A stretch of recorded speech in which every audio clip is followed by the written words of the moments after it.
نحمده ونصلي على رسوله الكريم. أعوذ بالله من الشيطان الرجيم. بسم الله الرحمن الرحيم. تنزل الملائكة والروح فيها بإذن ربهم من كل أمر. صدق الله مولانا العظيم. اللهم صل على سيدنا مولانا محمد معدن الجود والكرم وآلہ وبارک وسلم. صلاۃ و سلام علیک یا سیدی یا رسول اللہ وعلی آلک و اصحابک یا حبیب اللہ. حاضرین کرام، پروگرام تعلیمات اسلام میں جیسا کہ آپ کے علم میں ہے، دین اسلام کے بنیادی عقائد کے حوالے سے مختلف موضوعات پر گفتگو کا سلسلہ جاری ہے اور بنیادی عقائد پر بیان آپ سنتے چلے آ رہے ہیں. آج کی اس نشست میں عقیدہ ملائکہ یعنی فرشتوں پر ایمان، جو دین اسلام کا ایک بنیادی عقیدہ ہے، اس پر گفتگو مقصود ہے. اور میں نے اس وقت قرآن مجید فرقان حمید کی سورۃ القدر، جو کہ آخری پارہ ہے، اس کی آیت شریفہ کا ایک حصہ تلاوت کیا ہے، جس میں اللہ تبارک و تعالی جل شانہ و عم نوالہ نے ارشاد فرمایا کہ فرشتے اور روح القدس اس میں رب کے حکم سے نازل ہوتے ہیں ہر کام کے لیے. عقیدہ ملائکہ یا فرشتوں پر ایمان دین اسلام کے بنیادی عقائد میں سے ایک نہایت اہم عقیدہ ہے. اور جب بات بنیادی عقائد کی ہوتی ہے تو آپ کے علم میں ہے کہ اس سے مراد یہ ہوتی ہے کہ یہ وہ عقیدہ ہے کہ کوئی شخص اگر اس پر کاربند نہ ہو تو وہ مسلمان نہیں ہو سکتا. یعنی بنیادی عقائد میں سے کوئی ایک عقیدہ بھی مسنگ ہو تو وہ شخص دائرہ اسلام سے خارج ہو رہتا ہے. چنانچہ دین اسلام کے دیگر بنیادی عقائد میں ایک عقیدہ فرشتوں پر ایمان کا عقیدہ ہے. یعنی یہ ایمان رکھا جائے کہ جس طرح اللہ تبارک و تعالیٰ کی دیگر مخلوق ہے، ایسے ہی ایک مخلوق فرشتے بھی ہیں، جنہیں عربی میں ملائکہ کہا جاتا ہے.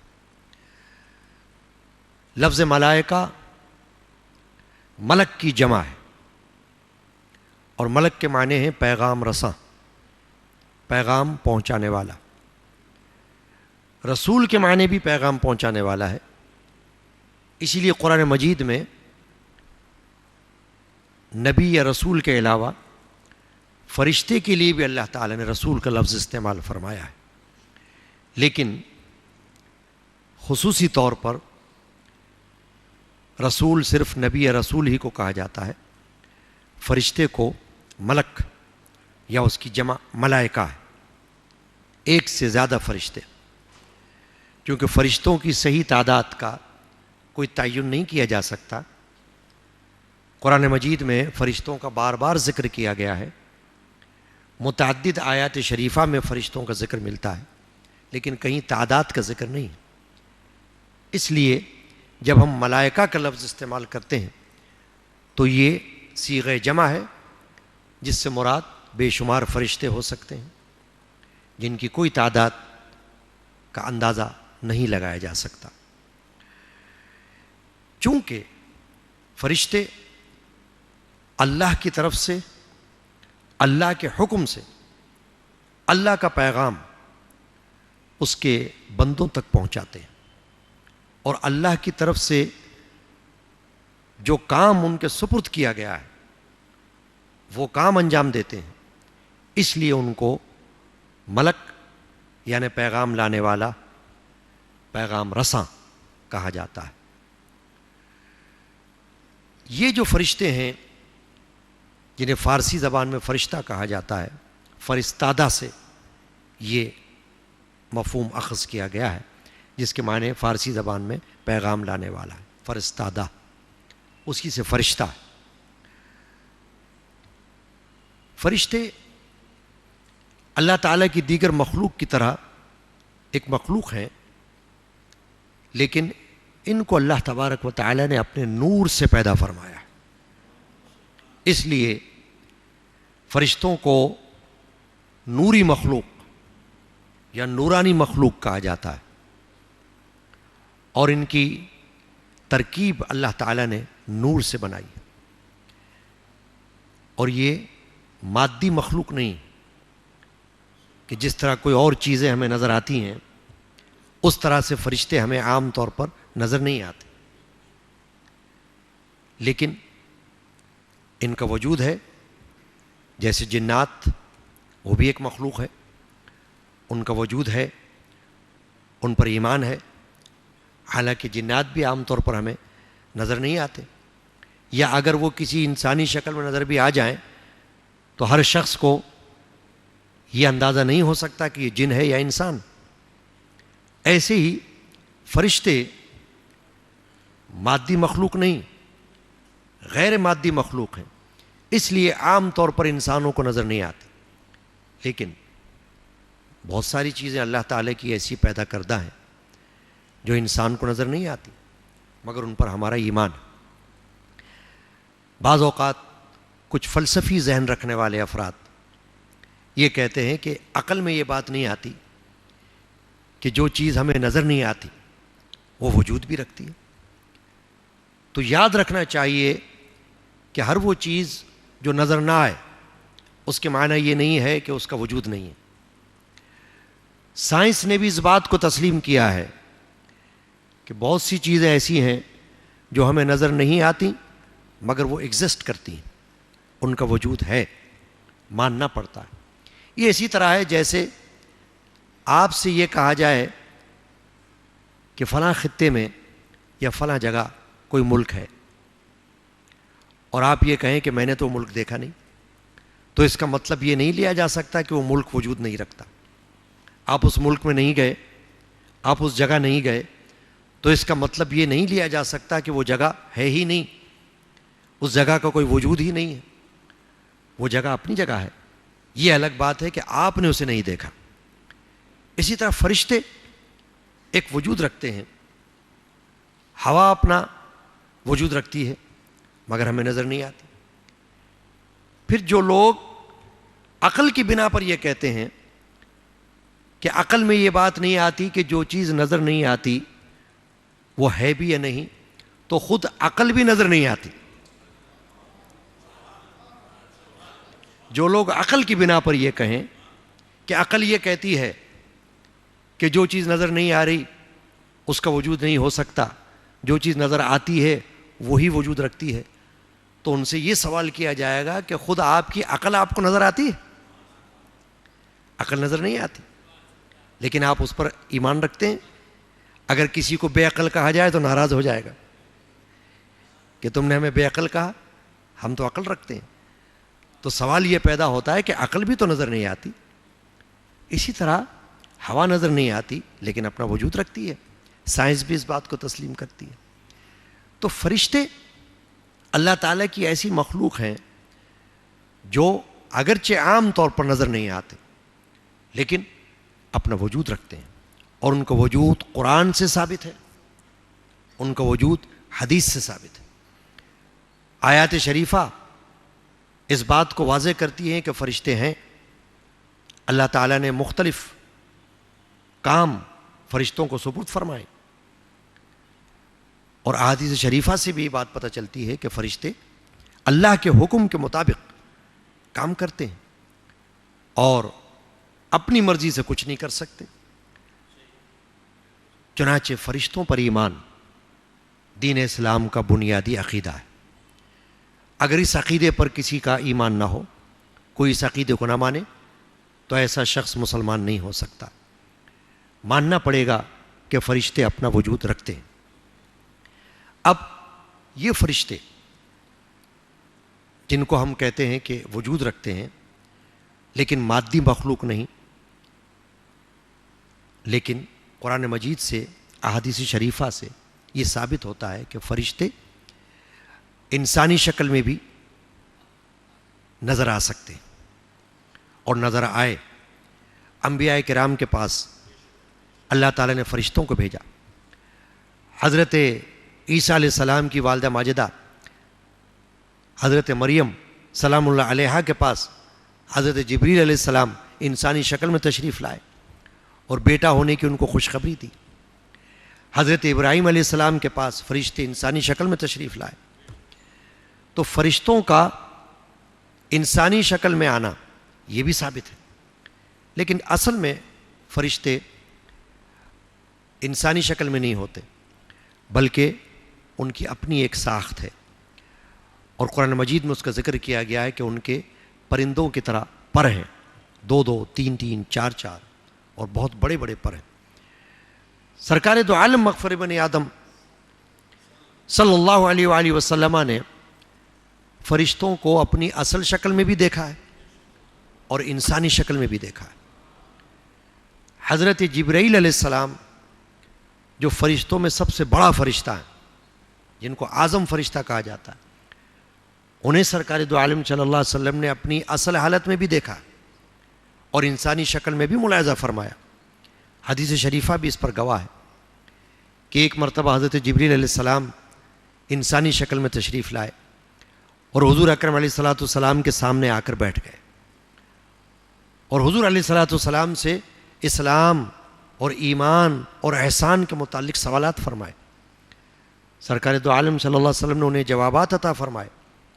حضرت جبریل نے اس کی تصدیق بھی کی، اور تھے انسانی شکل میں، جیسے کوئی مسافر کہیں باہر سے آتا ہے، سفید کپڑے، سیاہ بال، صحابہ موجود تھے۔ جب وہ اٹھ کر چلے گئے تو حضور نے صحابہ سے پوچھا، اے صحابہ تم جانتے ہو کہ یہ شخص کون تھا؟ صحابہ نے عرض کیا، یا رسول اللہ صلی اللہ علیہ وسلم ہم نہیں جانتے۔ حضور نے فرمایا، یہ جبرائیل تھے، یہ تمہاری تعلیم کے لیے آئے تھے کہ تمہیں پتہ چلے کہ دین کیا ہے، اسلام کیا ہے، ایمان کیا ہے، احسان کیا ہے۔ یہ تمہیں تعلیم دینے کے لیے آئے تھے، اسی لیے انہوں نے سوالات کیے، حالانکہ یہ جوابات تو جانتے تھے، اسی لیے میرے جواب دینے پر تصدیق بھی کر رہے تھے، لیکن یہ تمہاری تعلیم کے لیے آئے تھے۔ تو حضور اکرم علیہ الصلوۃ والسلام نے تو انسانی شکل میں بھی ملاحظہ فرمایا، صحابہ کرام نے بھی ملاحظہ فرمایا، اور فرشتوں کو انسانی شکل میں بہت سے اولیاء کاملین رضوان اللہ علیہم اجمعین نے بھی دیکھا۔ اور قرآن مجید میں سورہ حامیم السجدہ میں یہ آیت شریفہ ہے، ان الذین قالوا ربنا اللہ ثم استقاموا تتنزل علیہم الملائکہ الا تخافوا ولا تحزنوا وابشروا بالجنۃ التی کنتم توعدون۔ اللہ نے فرمایا کہ بے شک جن لوگوں نے اللہ کو اپنا رب کہا اور پھر اس پر قائم رہے، ان پر فرشتے نازل ہوتے ہیں، تتنزل علیہم الملائکہ، اور وہ یہ کہتے ہیں کہ تم خوف مت کرو، غم مت کرو، ہم تمہارے دوست ہیں دنیا میں بھی اور آخرت میں بھی، اور تمہیں بشارت دیتے ہیں اس جنت کی جس کا تم سے وعدہ کیا گیا۔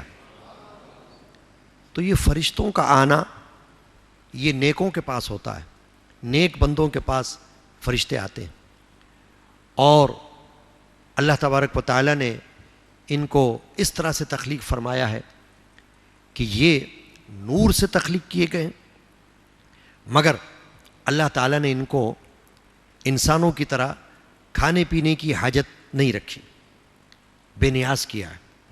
ان کو نہ کھانے کی ضرورت، نہ پینے کی ضرورت، نہ یہ نکاح شادی بیاہ سے کوئی تعلق رکھتے ہیں، نہ ان کو نیند آتی ہے، اور یہ نافرمانی بھی نہیں کرتے، یہ ان کی خصوصیت، نہ یہ مرد ہیں نہ عورت۔ اور پھر ایک بڑی خصوصیت ان کی یہ ہے کہ یہ ہر قسم کے گناہوں سے پاک، اس لیے فرشتوں کی عصمت کے بارے میں بھی ایمان ہے کہ فرشتے معصوم ہیں، کوئی گناہ ان سے واقع نہیں ہو سکتا، اور اللہ تبارک و تعالیٰ کی مرضی سے جو کام اللہ کے طرف سے ان کو سپرد کیا جاتا ہے اسے پوری احتیاط کے ساتھ اور فرما برداری کے ساتھ انجام دیتے ہیں۔ چنانچہ آپ نے سنا ہوگا کہ اللہ تبارک و تعالیٰ نے مختلف فرشتوں کو مختلف کام سپرد فرمائے۔ بعض فرشتے وہ ہیں جو رحمت نازل کرتے ہیں اللہ کی طرف سے، بعض فرشتے وہ ہیں جو عذاب نازل کرتے ہیں اللہ کی طرف سے، بعض فرشتے وہ ہیں کہ جو سرکار دو عالم مغفر بن آدم صلی اللہ علیہ وسلم کے بارگاہ اقدس میں رات دن صلاۃ و سلام پیش کرتے رہتے ہیں۔ 70,000 فرشتے صبح و شام، ان کا کام ہی صرف یہ ہے کہ جو فرشتے صبح والے ہیں وہ شام تک رہتے ہیں، صلاۃ و سلام بارگاہ رسالت میں پیش کرتے رہتے ہیں، اور بعض فرشتے وہ ہیں جو رات سے لے کے صبح تک ہوتے ہیں اور فجر تک صلاۃ و سلام پیش کرتے رہتے ہیں۔ ان کا کام ہی یہی ہے۔ ایمان کی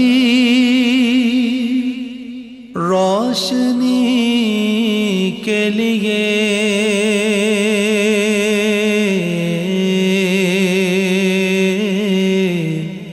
اس کے پرچم کی چھاؤں ہمارا صاحبان، یہ وطن رہا ہم پر ہمیشہ مہربان۔ تو آؤ اب مل کر سجائیں اور بنائیں پاکستان۔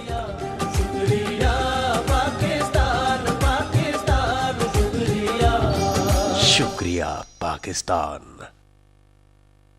محمد صلی اللہ علیہ وسلم. Prophet sallallahu alaihi wasallam, who is a prophet of mahabbah, prophet of love, prophet of mercy. The character of Rasulullah sallallahu alaihi wasallam, Allah Jalla wa Ala mentions that in the Quran, وَإِنَّكَ لَعَلَى خُلُقٍ عَظِيمٍ. Celebrating the birth of Rasulullah sallallahu alaihi wasallam is celebrating the birthday of every prophet. Teacher of mankind. Watch Muhammad in the light of Quran and Sunnah tonight at 2 a.m. Only on ARYQ TV. اس ملک نے دی ہمیں ایک پہچان، آزادی کی شان، زندگی کی ہر نعمت عالی شان۔ تو آؤ اب مل کر سجائیں اور بنائیں پاکستان۔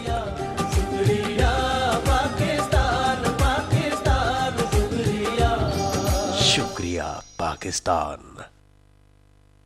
ایمان کی روشنی کے لیے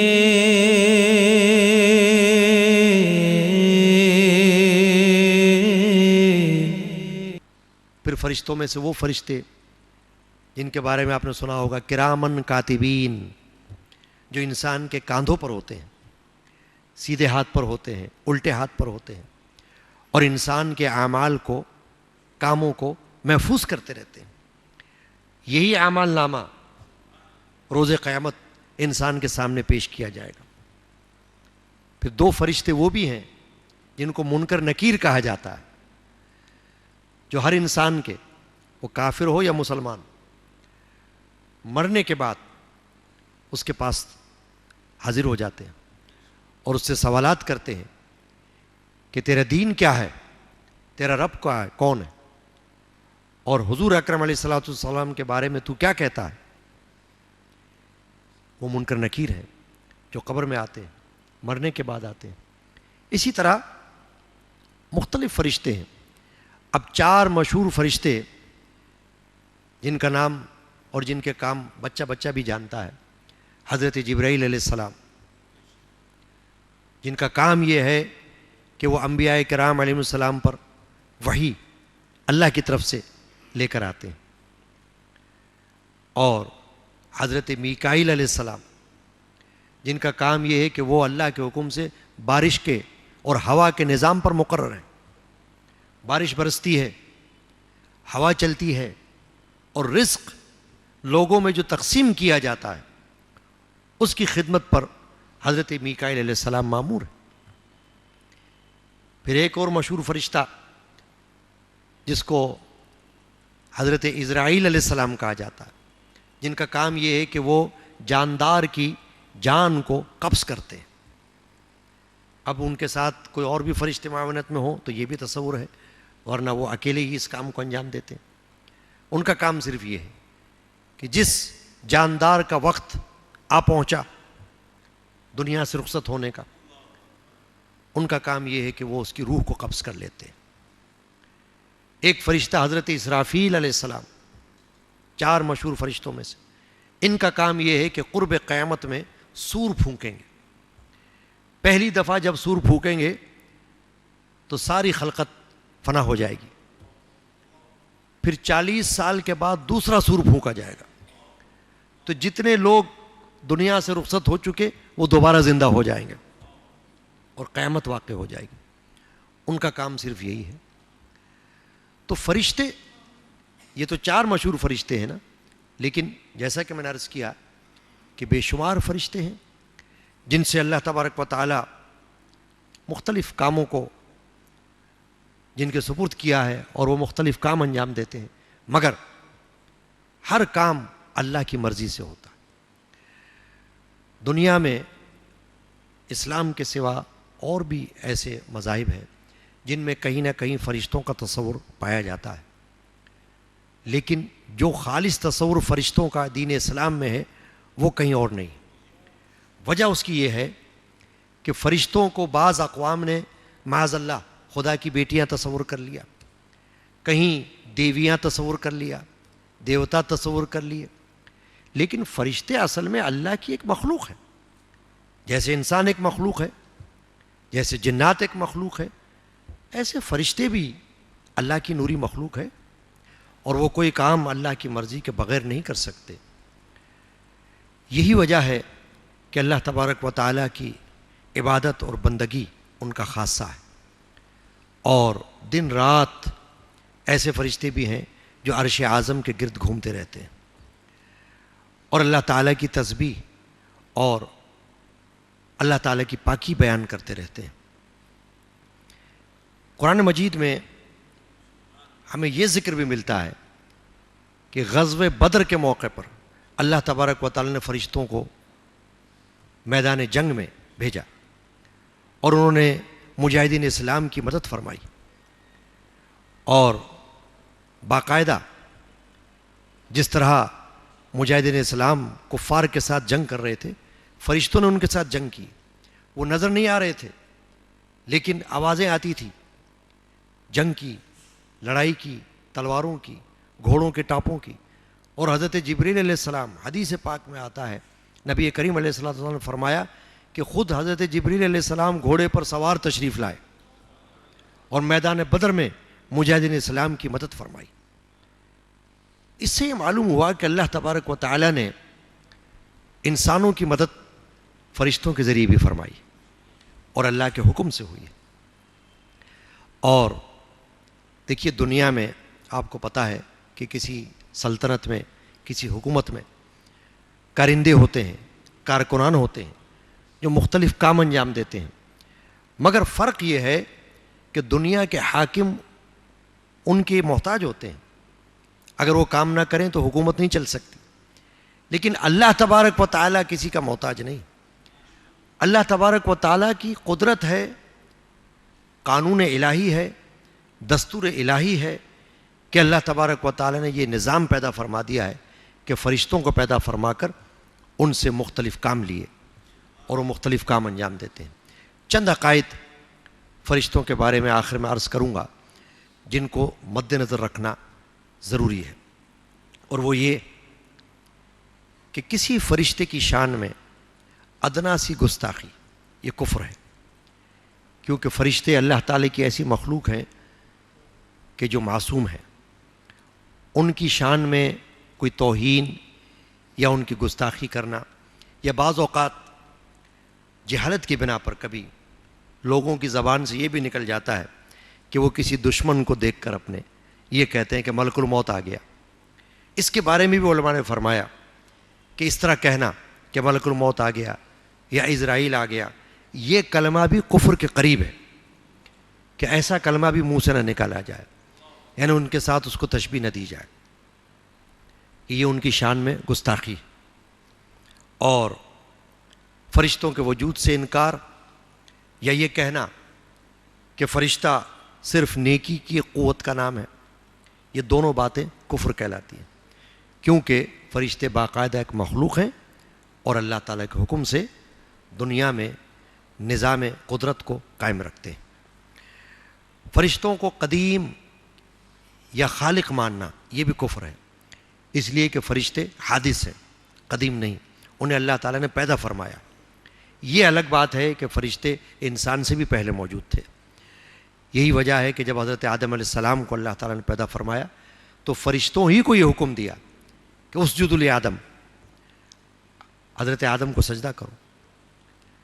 تو حاضرین کرام، قرآن مجید احادیث شریفہ کی روشنی میں ملائکہ جنہیں ہم فرشتے کہتے ہیں ان کے بارے میں ہم نے آج کچھ جانا ہے، اور اس بات کا ہمیں اندازہ ہوا کہ کس کس طریقے سے اللہ تبارک و تعالی فرشتوں سے کام لیتا ہے، کن کن باتوں کے لیے اللہ تعالیٰ نے فرشتوں کو مقرر فرمایا ہے، اور کیا ان کی شان ہے اور کیا ان کا مقام ہے۔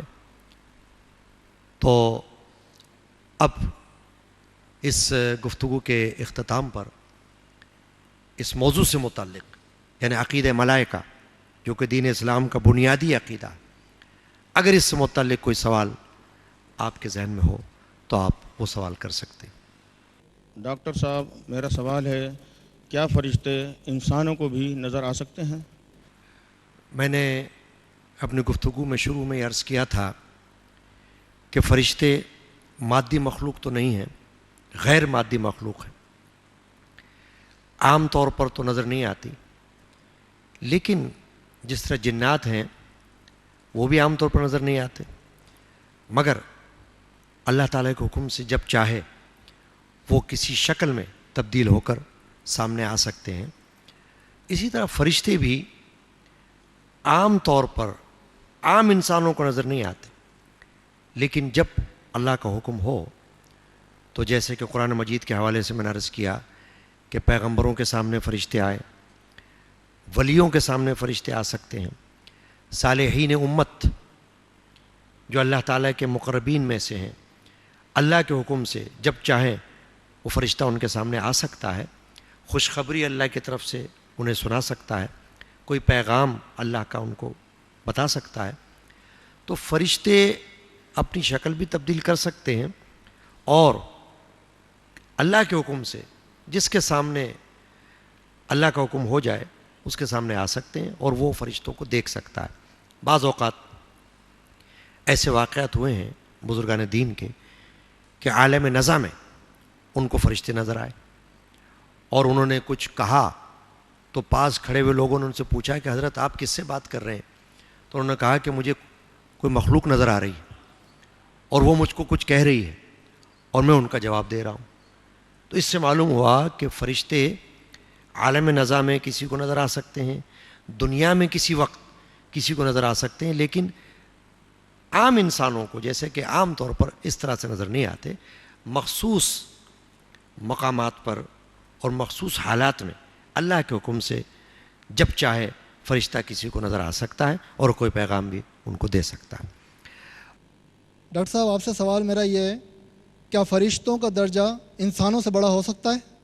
دیکھیے، اگرچہ انسان خاکی مخلوق ہے اور فرشتے نوری مخلوق ہے،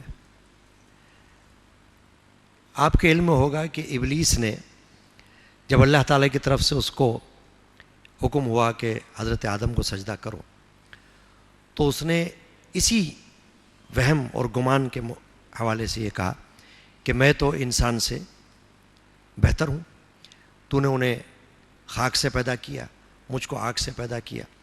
اس نے سجدے سے انکار کیا۔ تو فرشتے، انسان خاکی مخلوق ہے، فرشتے نوری مخلوق ہیں، اس میں کوئی شک و شبہ نہیں کہ بعض خصوصیات اللہ تبارک و تعالیٰ نے ان کو ایسی عطا فرمائی ہے جو انسانوں کے پاس نہیں ہے۔ جیسے میں نے ابھی کہا کہ وہ معصوم ہوتے ہیں، ہر آدمی معصوم نہیں ہوتا، انبیاء معصوم ہوتے ہیں، فرشتے فرما بردار ہوتے ہیں اللہ کے، مگر انسان کے اندر نافرمانی بھی پائی جاتی ہے. تو یہ فرشتوں کی خصوصیت ہو گئی کہ اللہ تعالیٰ نے انہیں ہر حال میں فرما برداری عطا فرمائی. اور فرشتے کھاتے پیتے نہیں ہیں، انسانوں کو کھانے پینے کی بھی حاجت ہے. تو ایسے ہی کچھ خصوصیات تو ہیں فرشتوں کے پاس کہ جن کی بنا پر ہم فرشتوں کو ایک مقام اور ایک درجہ دیتے ہیں اور یہ کہتے ہیں کہ فرشتے جو ہیں وہ بہت بڑا مقام رکھتے ہیں، خصوصیت رکھتے ہیں.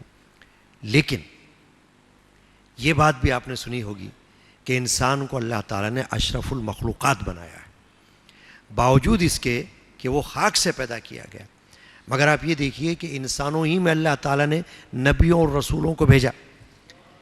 قرآن مجید میں اللہ نے خود یہ فرمایا ہے کہ اللہ نے کسی فرشتے کو نبی نہیں بنایا، حالانکہ اتنی شان رکھتا ہے، فرما بردار ہے، رات دن عبادت میں رہتا ہے، کھاتا پیتا نہیں ہے، سوتا نہیں ہے اور معصوم ہے.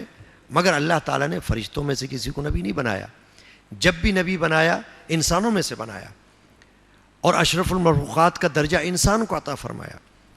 تو فرشتوں کی خصوصیات کا علم ہونے کے باوجود ہم یہ کہنے پر مجبور ہیں کہ ان کا درجہ انسانوں سے بڑا نہیں ہے. انسان اشرف المخلوقات ہے. دیکھیے حضرت آدم علیہ السلام کو جب اللہ تعالیٰ نے پیدا فرمایا تو آپ نے سنا کہ فرشتوں کو اللہ نے حکم دیا کہ حضرت آدم کو سجدہ کرو. تو حضرت آدم علیہ السلام تو خاکی مخلوق ہیں، انہیں خاک سے اللہ نے پیدا فرمایا، انسانوں میں سے ہیں. لیکن سجدہ کون کر رہا ہے؟ فرشتے، وہ نوری مخلوق ہے. تو اس سے یہ پتہ چلا کہ فرشتے نوری مخلوق ہونے کے باوجود اور ایک اعلیٰ شان رکھنے کے باوجود انسانوں سے بڑا درجہ نہیں رکھتے. انسان کو اللہ تعالیٰ نے ایک شان عطا فرمائی اور اس کی وجہ جو ہمارے سمجھ میں آتی ہے وہ یہی ہے کہ اللہ تعالیٰ نے اپنے بڑے بڑے اولو العزم پیغمبر نبیوں کو، رسولوں کو انسانوں میں سے بھیجا ہے. نہ فرشتوں میں سے کسی کو رسول بنایا، نہ جنات میں سے کسی کو رسول بنایا، نہ انہیں نبی بنایا، صرف انسانوں میں سے نبی اور رسول بنایا. لہٰذا جو درجہ انسان کا ہے وہ انسان ہی کا ہے، وہ اشرف المخلوقات ہے. چنانچہ عام انسانوں اور فرشتوں میں بھی اگر ہم دیکھیں تو یہ پتہ چلتا ہے کہ فضیلت اگر ہے تو کسی وجہ سے ہے. مثلا ایک حدیث شریفہ ہے کہ حضرت جبریل علیہ السلام نے سرکار دو عالم صلی اللہ علیہ وسلم کی خدمت اقدس میں حاضر ہو کر یہ سوال کیا کہ یا رسول اللہ، صحابہ میں سے آپ کے نزدیک کون فضیلت والے ہیں، یعنی کون بڑا درجہ رکھتے ہیں؟ تو حضور نے فرمایا کہ اے جبریل، وہ صحابہ جنہوں نے میدان بدر میں، غزوہ بدر میں حصہ لیا، وہ میرے تمام صحابہ میں زیادہ فضیلت رکھنے والے ہیں. تو حضرت جبریل علیہ السلام نے عرض کیا کہ یا رسول اللہ، اسی طرح فرشتوں میں بھی جو فرشتے غزوہ بدر میں نازل ہوئے تھے وہ تمام فرشتوں سے زیادہ فضیلت رکھنے والے. تو کسی اعتبار سے، کسی خاص وجہ کے سے کچھ فضیلت جو ہے وہ تو ہو جاتی ہے. لیکن جب بات اس کی آئے گی کہ درجہ جو ہے وہ فرشتوں کا بڑا ہے یا انسانوں کا بڑا ہے، تو بلا شبہ انسان جو ہے وہ اشرف المخلوقات ہے، اس کا درجہ بڑا ہے. حاضرین کرام، آج کی اس نشست میں عقیدہ ملائکہ کے حوالے سے جو کچھ گفتگو قرآن و حدیث کی روشنی میں ہوئی ہے، اللہ تبارک و تعالی ہمیں اسے سمجھنے اور عمل کرنے کی توفیق عطا فرمائے. انشاءاللہ آئندہ اگلے پروگرام میں دین اسلام کے بنیادی عقائد میں سے کسی دیگر عقیدے کے بارے میں گفتگو ہوگی. اللہ تبارک و تعالی ہمیں آئندہ پروگرام میں بھی اس سے استفادے کی توفیق عطا فرمائے. وآخر دعوانا ان الحمد للہ رب العالمین.